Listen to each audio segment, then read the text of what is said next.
making sure that Ellie, have you had an opportunity to meet your faculty panel? Have you had each of them, or who's the odd person out? Nope, I've had all of you. Fantastic. Yeah. Fantastic. I saw a bunch of heads nodding in the affirmative as I was launching out. So, well, that's good. So I'll make a few opening remarks, Ellie, and we're looking forward to hearing your presentation this morning. As most of you have had, all of you have had Ellie so far, you'll agree that she's just a joy to have in class. Very engaged student, high aptitude, always adding value. And at this point, I would call you probably, Ellie, an expert at grandma's grapes.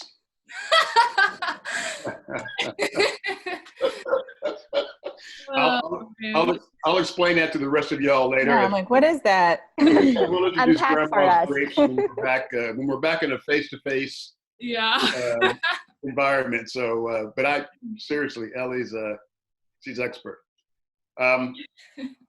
So let me do a little bit of review.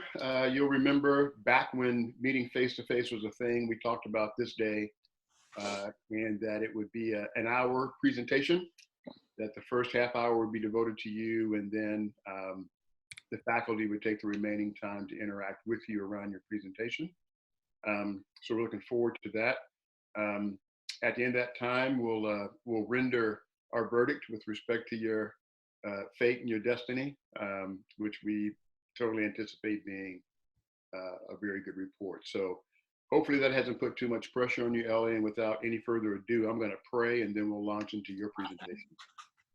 God, thank you for the wonder of technology. Thank you for the smiles that are on the other ends of these computer monitors, just reminding us of how connected we all truly are, even though there's distance between us. Thank you for happy moments like this, that we get to stand with students that have worked so hard in pursuit of at least one major life goal, and that's pursuing and earning a Master of Arts degree. And so we're excited for Ellie this morning, and we pray that this time be used well to your glory. We pray these things in the matchless name of King Jesus. Amen. Amen. I keep saying this morning because I've literally been on Zoom meetings since 8 o'clock this morning. So it is now afternoon. So good afternoon, Ellie. Take it away. Awesome. Thank Ellie, you. before you begin, can I just say one thing? I apologize, but I have some seasonal allergies.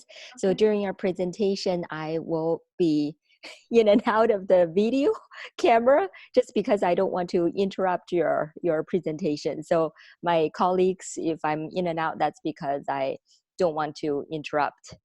That makes two of us, Ellie. So if I disappear, I'm blowing my nose.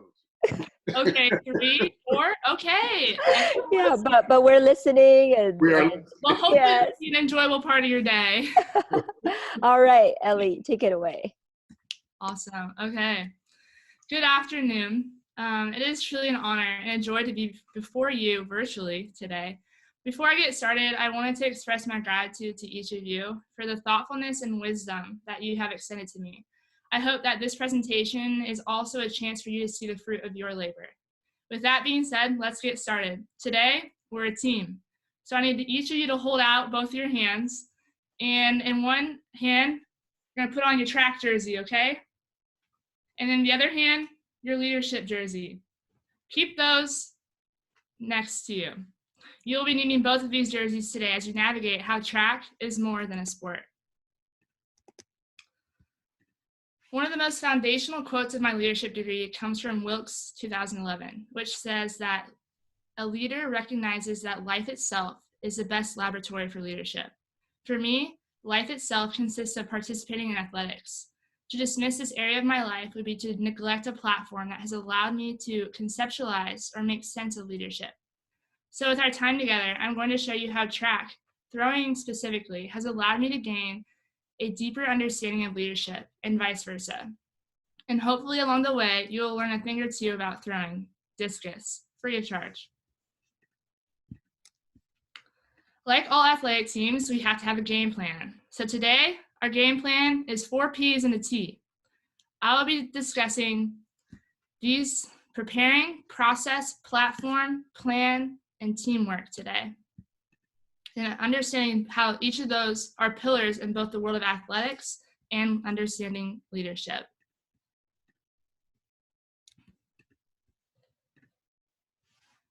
So throughout my presentation, you will see my philosophy for leadership integrated into each pillar of our game plan. This image here is actually a word collage of my philosophy of leadership paper that I wrote during the Capstone courses. You can see words like leadership, awareness, others, authentic, influenced, lifelong, deep, inspires, service. Each of these words will have a great meaning in terms of what it means for me, what leadership is. So let's start with preparing. In throwing, there are various techniques. Each technique is unique to the strengths of the thrower. In the same way, with leadership, there are numerous approaches. Leadership is one of the most defined words, yet rarely understood in its totality. Nordhaus 2018 suggests various approaches to leadership ranging from situational to transformational, cultural, and authentic. In athletics and leadership, an individual should identify their specific strengths to approach the situation accordingly. So let's put on those athletic jerseys, all right? Let's talk about preparing in athletics. Periodically throughout the season, and especially at the beginning of the season, we have various fitness tests ranging from how far you can throw a med ball, how long you can do a standing long jump, and how fast you can run a sprint. In addition to these fitness levels, we test our strength levels in the weight room, where we see how much our summer training has really paid off. Lastly, we test our throwing IQ. How much do you know? How do you release a discus? How do you come from the back to the front? What does that even look like? How do you turn a circle and a half and also throw a metal flying object? All of these things culminate to your discus IQ. If you're not making the connections already, let's grab those leadership jerseys now. In leadership, it's important to know your strengths. It's important to have an awareness of your emotional intelligence. And I'll elaborate on both of these things in the next 2 slides. But in addition to that, it's important to put on your systems thinking cap, taking into consideration the various factors that might influence your leadership. This could be unique to leadership positions, the location in which you're leading. All of these system factors will take part in the way that you lead and the success of your leadership. Greenleaf says, a leader should exercise foresight, always anticipating the future and making wise decisions accordingly. That being said, preparing is an essential part to both leadership and athletics. So let's dive into the emotional intelligence and how that influences authentic leadership. The concept of emotional intelligence was not foreign to me prior to this program. I had heard and read about it as an undergrad studying communication. Being an Enneagram 3 gives me a natural knack for social competence. Yet in the context of leadership, I realized how vital it is to have self-awareness and became more aware of my lack of it too. As you can see, self-awareness scored significantly lower than the rest. At first, I felt ashamed of this. As someone who wants to appear having it all together, Brendan Flanagan, 2013, would add that a leader can increase their understanding in conflict by tapping into their emotions, values, and beliefs at play, or your mental models, if you will. Goleman would add, people with strong self-awareness are neither overly critical nor unrealistically hopeful. Rather, they are honest with themselves and with others. This score, in addition to realizing the importance of emotional intelligence and leadership development, has catalyzed a season of deep growth. Like Lewin's change model, I recognized how my current level of self-awareness was hindering my growth. I needed to unfreeze. Over the past 1.5 years, I have sought out opportunities like counseling, biblical recovery, and mentorships to grow in self-awareness, in addition to many other reflection activities that we have had in the program. Not to say that I have achieved a perfect score, but I have made leaps and bounds in entering into the space of dealing particularly with my emotional and mental health. I feel as if I am in the stage of refreezing this new mental model that recognizes that self-awareness is messy, but it's also extremely necessary for growth and leadership. Self-awareness is essential to being an authentic leader, an approach that is a huge part of my leadership philosophy. I have always desired to be authentic, but I now know that having it all together or whatever that really means, is just pseudo-authenticity. Authentic leadership requires self-awareness and self-management. In order to be real with others, you have to first be real with yourself. In order to change, you must know where you are starting. Nordhaus discusses Bill George's research on authentic leaders by characterizing them as individuals who have strong values, a deep sense of purpose, form trusting relationships, demonstrate self-discipline, and are sensitive to others. This theory is essential to leadership development because according to Nordhaus, when a leader is perceived as authentic, it results in increased organizational commitment, follower satisfaction, and team effectiveness. One of my favorite individuals that talks about authenticity is Brené Brown, and she's a primary component to it as well. She summarizes this theory as an individual making a choice to show up fully. It is a daily practice of letting go to who we think we're supposed to be and embracing who we are. When a leader prioritizes authenticity, they commit to reconceptualizing experiences as a laboratory for growth, leading from their strengths and values, and inviting others to do the same. The fruit of authentic leadership is becoming an inspiring developer, a concept I'll talk about later in this presentation. Now let's talk about my strengths. As I reveal my strengths, I hope you can start to see the ways in which I have displayed these throughout the program. I have found that I feel most alive when I am living out of my strengths. Surprisingly to me, I remember in one of my classes, the statistic that showed how many individuals do not live out of their strengths every day. As I took a deeper look into my strengths and what they communicate about me, I realized two primary insights. The first is that I work best in teams. With 6 of my top 10 strengths coming from the relationship building category, I know that I do my best work when I have the ability to work with others. Perhaps this is because I grew up in athletics or that I have a big family. Regardless, I am thriving when I'm in a team setting. Additionally, the strengths of a arranger and communication equip me to be an effective team player. My second insight comes from the lack of strengths found in strategic thinking and executing categories. Especially to the adaptive leadership approach, these skills are necessary to creatively managing conflict and leading teams. Nordhaus gives an assessment that gauges one's adaptive leadership abilities. Both in taking this test and getting my results, it opened my eyes to see a large area of growth in becoming a leader that is able to give guidance amidst the change. In light of my StrengthsFinder results, I have a lot of room to grow and continue to maximize opportunities to live out my strengths, as well as building on my ability for strategic thinking. I will discuss these growth goals later on in my presentation. I wanted to share with you guys a poem that has allowed me to summarize many of the insights I have gained about myself through this program. I am Elle. Give me 1 second. I am people-oriented with an achiever mindset. Relationships are of utmost importance to me. At the same time, I value efficiency and helping others focus on what is most important. Perspective is everything to me. I am passionate about bearing the image of God and restoring the image of God in others. This is my life mission statement and the heart behind whatever I do. Seeing others live into their God-given potential is my greatest joy. I am strong in my beliefs and bold to stick to them in challenging times. My faith in God drives all that I do. I will take action when no one else will. I lead by example. I am field independent and an ESTP, the entrepreneur. My strengths are positivity, communication, arranger, includer, and harmony. Enneagram 3. I am logical in making decisions, always prioritizing development and transformation along the way. I am the heart of an athlete, striving to perfect my craft as I lean into the learning process. I am Elle. Now that I've established this awareness that I've gained throughout the program, it's time to take the next step into our game plan, the process.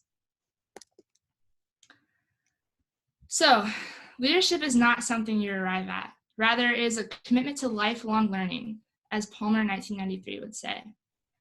There are formal leadership positions, but if leadership is influenced, then it's also a process of becoming.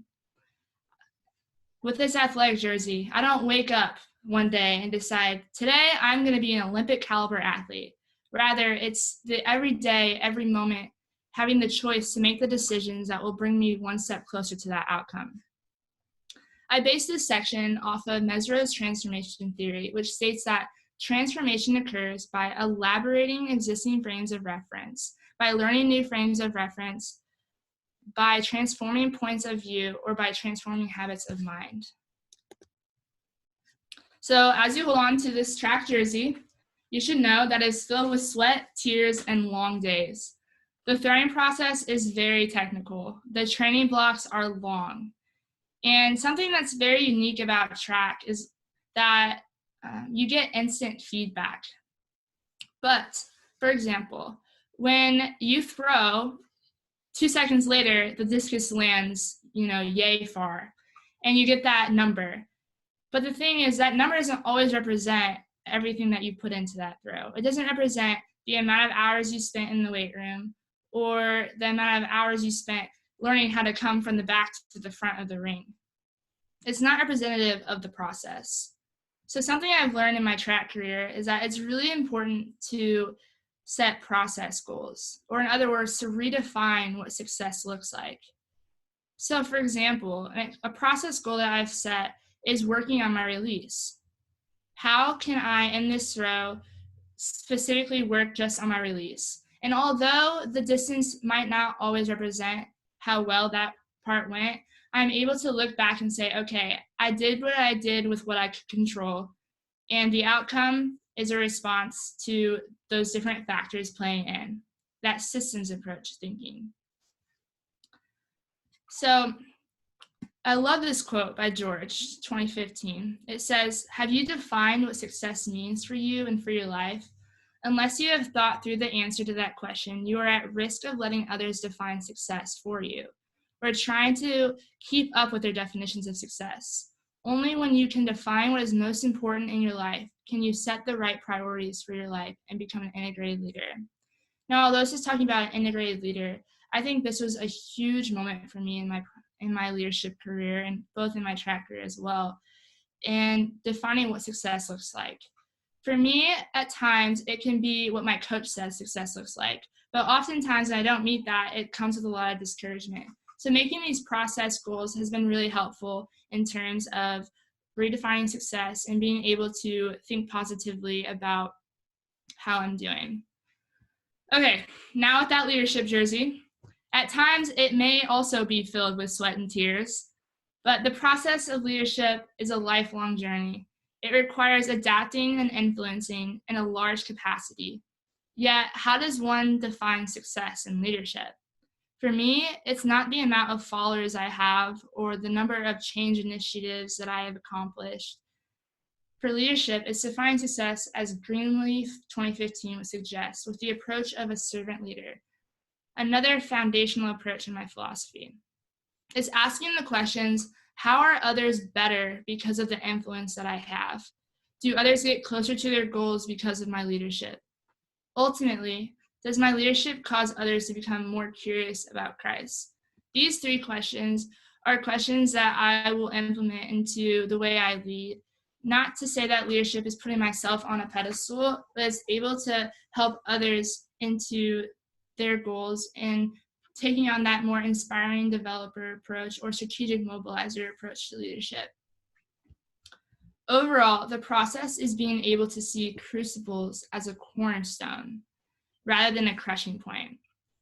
I love this quote as well. It says, "While experience matters, what matters more is what one makes of experience, how a person comes to recognize in the crucible experience that something new or important is happening, to see beyond the discomfort, perhaps even the pain, of new and unexpected information, and to incorporate that information as useful knowledge, not just about the world, but as likely about oneself." That's from Thomas, 2008. I loved understanding what crucible moments were, and as I began to understand what a crucible was, I began to look back at my life and notice the different times where I had to make a choice, whether that moment was going to crush me or become a cornerstone to propel my growth. It means making an allegiance to weather challenges for the sake of honoring the development process. Leadership does not exist apart from resilience, and neither does being an athlete. Ultimately, it becomes being comfortable with failing. And for an achiever and an Enneagram 3, that sounds like pain to me. But through these crucible moments and learning about the process, I have gained a understanding how failure is actually an opportunity to reassess and go back into the process and redefine what that looks like. And that crucible moments are indeed an opportunity to develop your leadership capacity.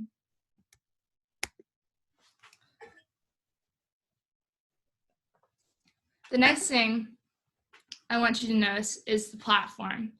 While you might be seen wearing that track jersey on the podium or the leadership one on the cover of Time magazine, it is clear that both leadership and track come with large platforms. In track, you wear a jersey, making it very clear who you are representing.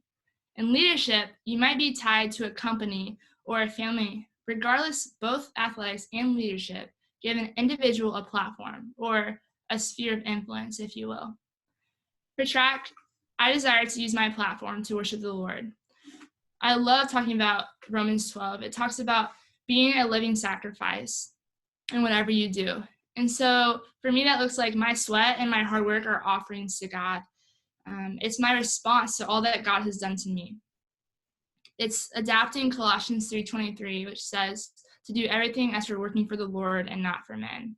This platform that I have been given is extremely unique, and I am very grateful for it. And it's really important for me to recognize how much influence that I have with this platform. I take this same perspective in my leadership. Like I said, platforms come with great responsibility. These next few elements are essential to my philosophy of leadership. Leadership is being courageous enough to stay true to one's ethical commitments, even when the risk is high and the reward is low. I adapt that from Whetstone 2013. And he continues to say, it demonstrates the ability to adapt without compromising oneself. It's being able to know your values and your virtues and not allowing the situation at hand to cause compromise.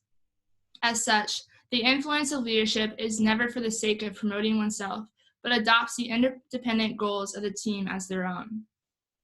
It's being guided by an internal compass set by values and beliefs. As George 2015 would suggest, it is intentionally virtuous. While being principled, it is also integrated. Again, another quote I love from George 2015, it says, "What does it mean to live your life with integrity? Real integrity results from integrating all aspects of your life so that your life, like a house with a bedroom for your personal life, a study for your professional life, a family room for your family, and a living room to share with your friends. Can you knock down the walls between these rooms to be the same person in each of them?" I love that quote because it describes how leadership is an everyday occurrence. And so as I desire to develop my leadership skills, I want to be able to be consistent in every single one of those locations that I find myself having influence. And lastly, it's driven by conviction to steward power. Influence is thoughtful and purposeful for the combined good. At the end of the day, leadership takes both responsibility and authority, never one without the other. In essence, leadership is influence stemming from self-awareness and grounded in ethics for the promotion of others, begging the question, do others grow closer to God and his design for their life as a result? So, as mentioned before, setting process goals are extremely important in redefining success. Yet setting long-term outcome goals is yet another aspect of the leadership and athletic journey. So let's talk about the game plan.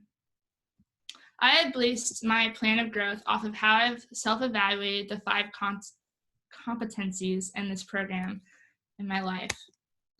So let's talk about strategic mobilizer first. I've had awesome opportunities with this, with FCA, a Fellowship of Christian Athletes, is a program that's worldwide, but specifically in high schools and colleges.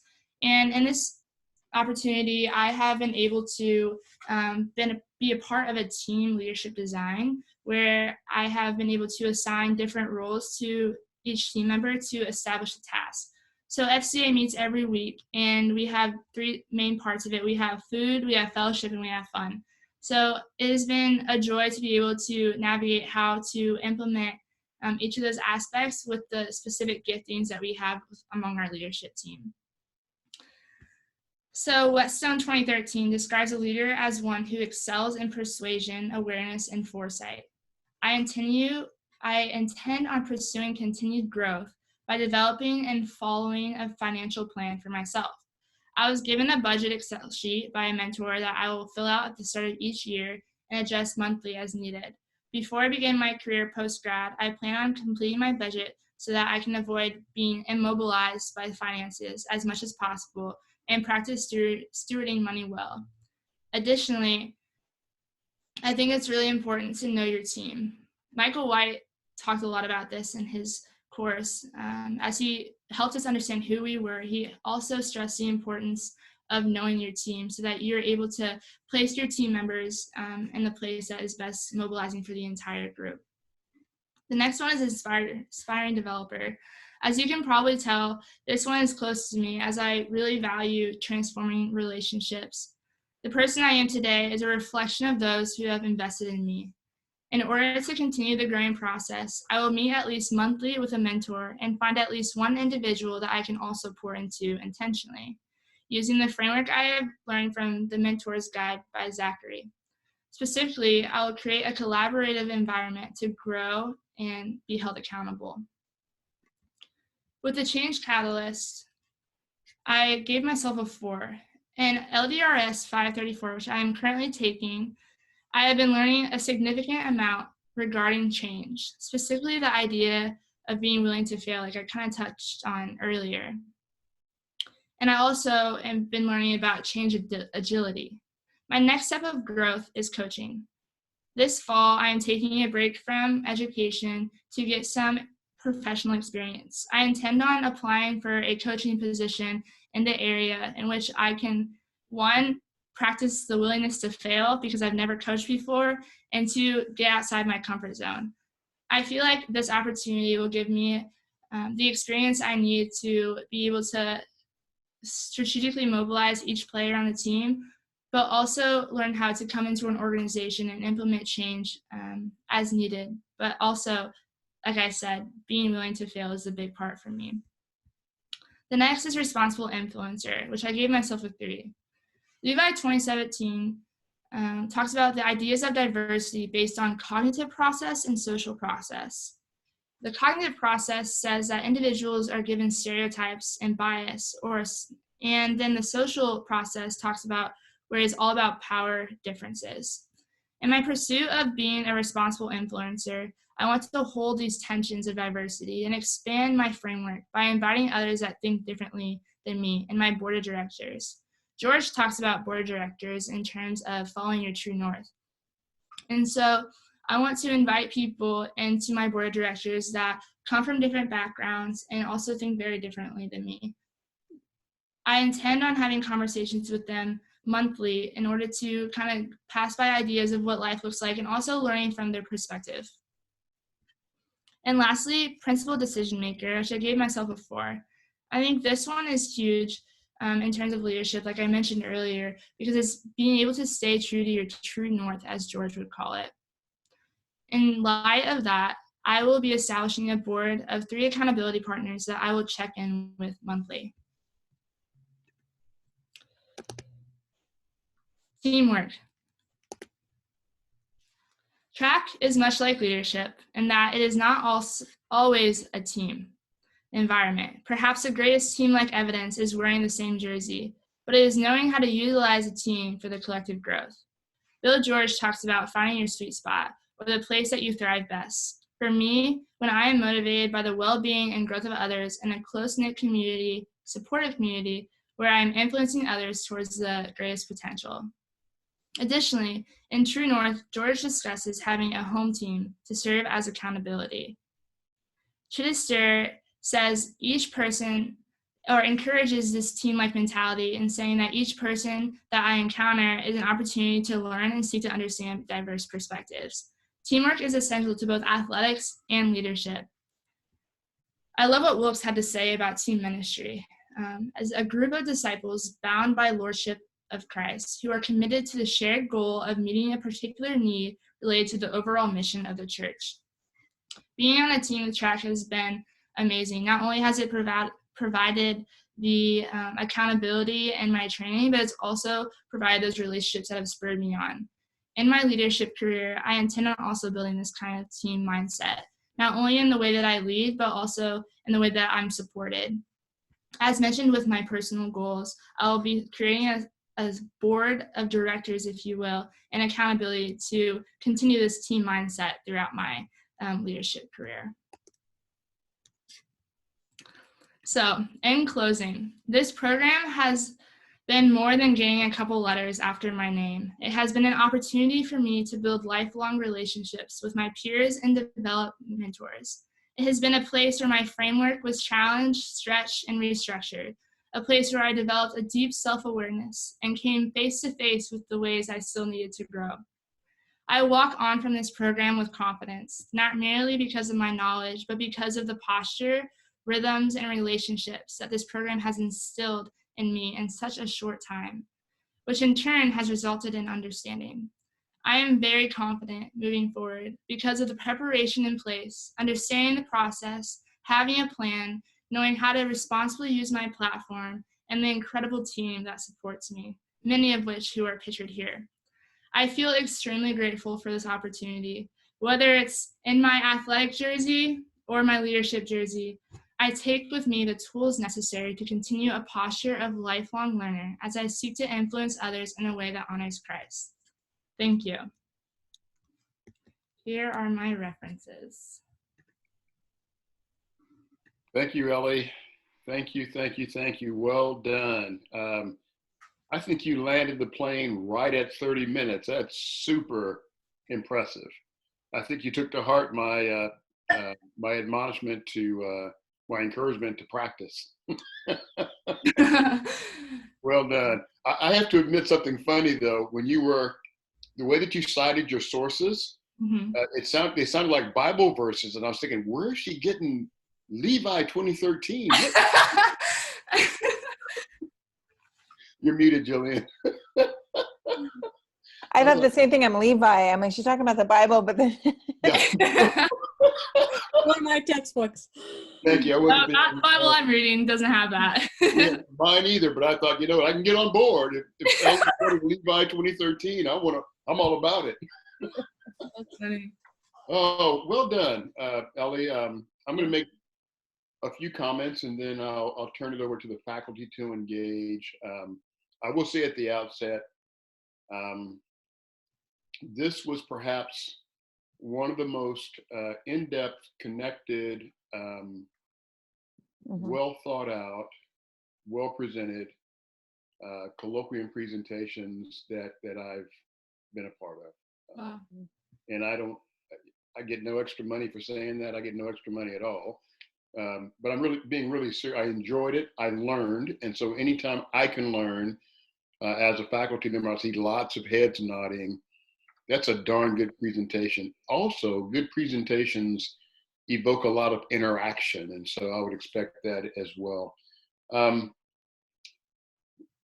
For the faculty's benefit, I encourage during the actual capstone course for the students to consider, I invite them to consider using a theme to kind of make sense out of their learning. So it's actually kind of the idea of using metaphor, right? So if we can use metaphor to help promote sense making, it'll make their presentation clearer. Sometimes that doesn't go very well, as we've experienced, but the idea of sport, we all at least can relate to sport, whether we've played, whether we viewed it profusely, but you know, this idea of goal and objective and participation and skill and talent and leadership and followership, those things are so well embedded. And so I applaud you for creating sort of the visual connection between sport and leadership by having us put the jerseys on. That was very helpful for me to know when you were talking about one and when you were talking about the other. So I appreciate that. I'm curious, when I was looking through your I Am poem, well done, by the way. Thank you. I noticed that there's a people orientation that you have, and also a kind of a taking charge part of you as well. What do you do to, I won't say balance that, but sort of make sure that one doesn't get in the way of the other, or particularly the taking charge doesn't wipe out the people orientation? Yeah, that's a great question. Michael White asked me the same exact question when I presented that poem to him as well. And I think it's attention, right? It's holding the tension of people and projects, if you will. I think for me, I'm very action oriented, and I really like having maybe a framework or a format to how I'm doing something. But it's also important for me to recognize that it's never at the cost of another individual. And so I try to establish kind of like this teamwork mindset when I'm doing action oriented things, where I'm inviting other people into those things so that I'm not like forsaking them in my process of like head down, just grind through it. Mm-hmm. Good, excellent. I like that idea of first recognizing the tension, Yeah. being true to yourself, but also being intentional about making sure that you uphold your values. That came through really clear. Yeah. Thank you, Ellie. Yeah. Who's next? I got to jump in. Ellie, you make me so very, very, very, very proud. You know you have a special place in my heart. You do, right? Yeah. Yes. So for my colleagues, you probably don't know this, but I had the privilege of watching Ellie compete last spring. I went to a track meet at APU and sat with her grandparents for a day and got to talk up about Ellie the whole day with her grandparents. But I got to just really see this intentionality that she just described to us today. So for me, Ellie, your presentation is more than just words to me. To me, it's an embodied type of life and leadership that you're striving to live that I got to witness firsthand outside the classroom too, which was super cool, right? That was really, really fun. So I'm just so very proud of you. You and I have had some fun experiences both outside of class and inside of class for sure. My colleagues don't know this, but that you're my class photographer with my beloved selfie stick. Yeah. Each class, Ellie's always the one to do that. And just so you also know, when Dr. Gilbert and I went to Montreal last fall, Ellie's the person I leaned into to take leadership with the class for the evening that I couldn't be there. And so I gave her sort of an outline about what I thought the evening might look like. And I found out later she scrapped that, got my outline, and she did her own thing, including leading them in a devotional of her own taking that night. So anyways, but that says a lot about who I think you are, Ellie, that I could just totally trust you with the class that night. I mean, you knew my heart. I kind of said, this is what I'd like to see. And you didn't really scrap it, but you took it and you worked with it, right? And you made it your own. And so I'm just super proud of you for how you've just exhibited leadership in various aspects. She and I also got to go with a small group of people. You saw some photos there down to Homeboy Industries last spring. And that was a really special time for all of us. We would admit that was really cool. And everywhere you go, Ellie, I see people flocking to you. Your classmates lean into you. Your professors lean into you. You are, and I don't like this saying, but really a natural born leader. I mean, I see your teammates leaning into you as well as I watched you that day. Your coaches really inspiring you and you them. So I just, like Dr. Barron said, a good presentation leads to good dialogue. I don't have any questions about you. I think you are the type of student that embodies the deepest desires that we have as faculty for our students. I fully believe that you embrace this concept of leadership, not just mentally, but you live it out. You strive to live it out. And so for that reason, you make us extremely proud. I don't have any questions for you because your presentation was so thorough. I just have tons of affirmation that I want to bless you with today. You make me so, so proud. And I'm going to watch you in track again next spring. Yes. I promise you that. Yeah. Thank you so much, Shauna. It's been a truly joy. You guys probably don't know this also. I think I took maybe 4 or 5 classes with her, and my first 3 were with her. So she's been with me since the beginning. It's been really cool to see, and share with you where I was and now where I'm at now with all the insights and understanding that I've gained. So it's really special to have you here. Thank you. Awesome. Good job. All right, I'm eager to go. I'm sure Dr. Gilbert is equally eager, but Ellie, thank you so much for a powerful and rich presentation. Very well done. My allergy symptoms stopped because your presentation was so engaging. Wow. At no point did I have to turn off my video. So, Ali, I think I told you this in person at one of our meetings. You are mature beyond your age, Mm. and you've shown yourself to be a good teacher through the leadership in the academic environment class, and you've shown yourself to be a good scholar and researcher in the research courses. I echo my colleagues, you are a natural born leader, and I have very specific evidence as to how your peers just gravitate towards you, and they enjoy following your leadership. I don't have any, I guess I will have one question in a little bit, but I have a small suggestion. You mentioned that you would like to commit to weekly mentoring meetings, whether it be being mentored or being a mentor. Our department recently hosted a seminar as an introduction to the International Federation of Coaching. So you might have heard of that, and maybe that can be something that you can pursue that give you a formal platform and credential to do something that you're passionate about. Yeah. And then my question is actually a follow-up of what Dr. Barron mentioned, and that has to do with your strengths. You and I share 6 out of the top 10 strengths. Wow. So That's I really know I haven't, yeah, very, very. Wow. So we definitely need to talk more. But in my own leadership development in the last 8 years, I found myself intentionally working on the shadow side of some of my top strengths. And I wonder, I'm curious if you have had a similar experience in terms of intentionally working on the shadow sides, and what are your reflections or interim outcomes? Yeah, let me pull these strengths up so I can refer to them again. Yeah. Man, I would say that the more I become aware of my strengths, the more I've also seen the shadow side, kind of like what you were saying. I want to speak particularly on harmony. Harmony is a really unique strength for me because I am so action oriented, and as I've continued to learn about the importance of conflict and change, harmony is a really big tension holder in that.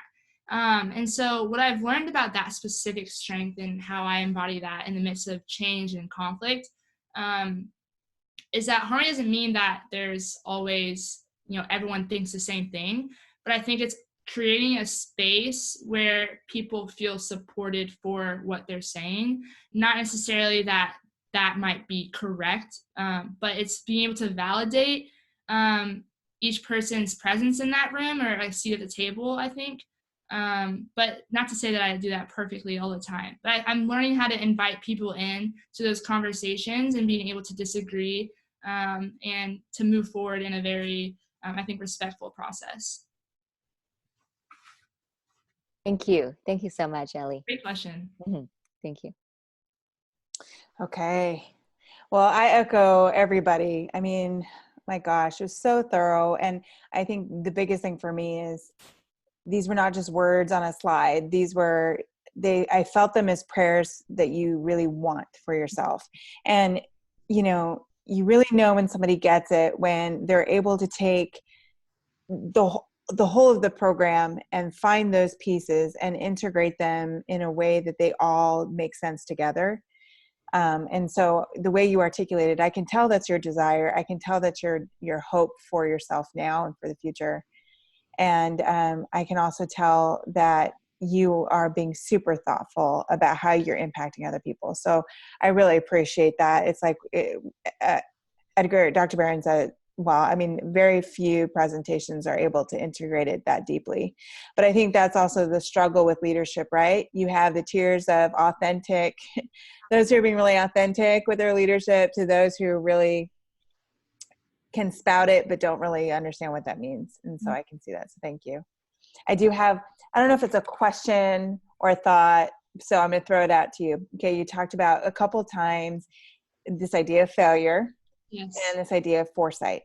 And these are two elements that are super important. So my question for you is, are you thinking through, it's one thing to say, I have to be willing to fail. It's another to say, what am I going to do when I fail? Yeah. So have you started to think through I mean, you have mentors and stuff, but have you started to think through how you're going to cope when you do fail? What is going to be, what are you going to tell yourself, or what are you going to go to so that you can really reflect on that failure versus, just saying, okay, I failed. Now I said, I know how to fail. You get my question? Yes, I do. I have a couple things in my mind. One is that I think an aspect of being willing and almost expecting failure is the first step. Yeah. Like, right, that awareness, like, I am not going to be perfect, and if I am achieving everything, then I'm not pushing myself, right? Mm-hmm. I think the second aspect too is, which is what I've been learning a lot with, like, the self-awareness piece, is when those things do come and I'm like tempted to run away from them, I've begun to start practicing, like, just letting myself sit and process, okay, what is this feeling like? How did this happen? And then the insight that you guys gave us in our 534 class about, like, change, like, when failure comes, it's like, okay, what did I do that I can't do anymore? What can I still do? Like, it's almost like, who am I? Like, does this affect who I am as a person? I think it's being very, like, thoughtful about how does it actually affect me, because I think emotions can get really involved in that. But then I think on the other side is, like, the processing and sitting in it. I think it's going back to redefining what success looks like. Yeah. And even in failure, where I think failure is a very, like goal-oriented topic, where it's like, I didn't achieve this goal in the way that I was anticipating. But it's like, okay, here's what actually happened. Now, how do I deal with reality? How do I use this as, like, the crucible thing, like, as the cornerstone, to kind of project me into this, maybe a new path. Yeah, it's something that I don't have, like, I can't say, like, this is what I'm gonna do X, Y, and Z. But I think I've definitely developed different, ways of life or practices that have helped me process those things better and prepare. Great. Yeah. And then my next question is with foresight. Tell me a little bit more about how you're developing that. Yes, good question. I think foresight has a lot to do with systems thinking and becoming a systems thinker. I think it's adapting this this lens to see, like, not just right in front of you, but to kind of recognize how different parties might be affecting, like, the problem at hand.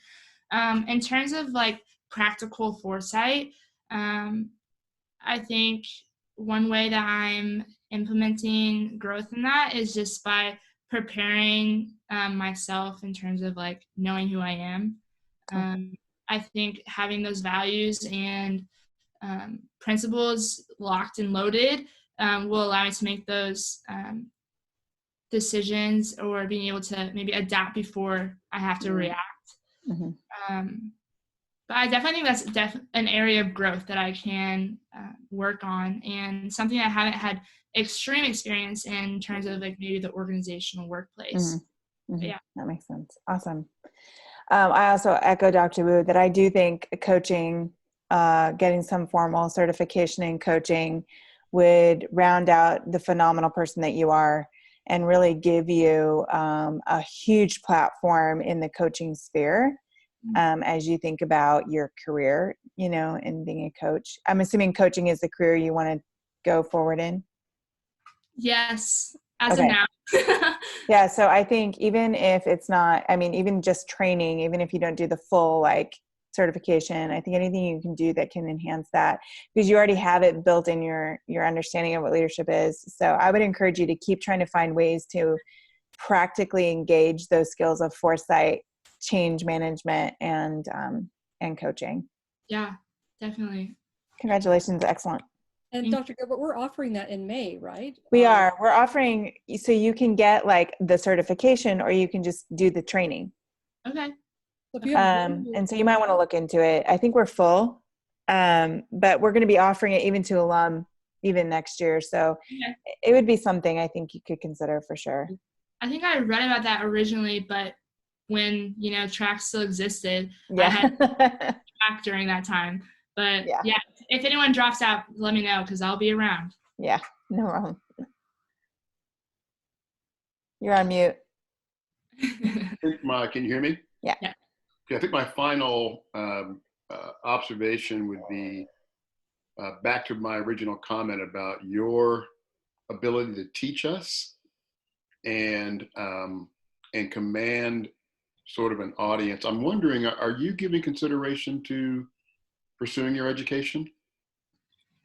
What do you mean by that? Are you talking PhD, girl. Yeah, what does that mean exactly before I commit? Well, We know you're going to be a lifelong learner. Have you considered doing doctoral work? I have considered it. I've not moved forward with it. Yeah. Here's where the observation comes from. I'll try to give you something kind of concrete. All of our comments indicated that if you think about Bloom's taxonomy for learning, and you can Google this later, right? It depends on which one you look at. There's about 6 stages, right? So you start with, your ability to remember something, your ability to understand something, your ability to apply something. So you're moving up in your ability to indicate what you've learned, right? So understand, remember, understand, apply. You were, all over the application was just, you nailed it. You even started getting into the next phase, which is being able to analyze. And then from there, it's being able to evaluate and then to create like new knowledge, which in our world is research. And I think that is so a part of who you are. And again, it's got to be your decision to do, and the timing and finance and program, all those things. But I would hope you would think that you would keep that somewhere in the pool of consideration as you move forward. I agree with coaching. That's a slam dunk because you are a coach, right? You just need the credential to go along with that. But man, are you a powerful, powerful teacher and educator. Wow. and there's PhDs and practitioner degrees. So there's a range of things you could look at. I'm just throwing that out there. So use us as your maybe unofficial board of directors. Maybe a reference if you need it. Your board of advisors, maybe. You're We in. got our jerseys on, right? And we're more than happy to continue having conversations with you around that as that time approaches, or you give it further consideration. Awesome. Thank you so much. This is so fun for me. Yeah. I love this. Likewise. Our only lament is that we can't be in the same room with you, but this is the next best thing. Well, that brings us to the end of our time, and I've got a 1:30 Okay. meeting. Me too. And if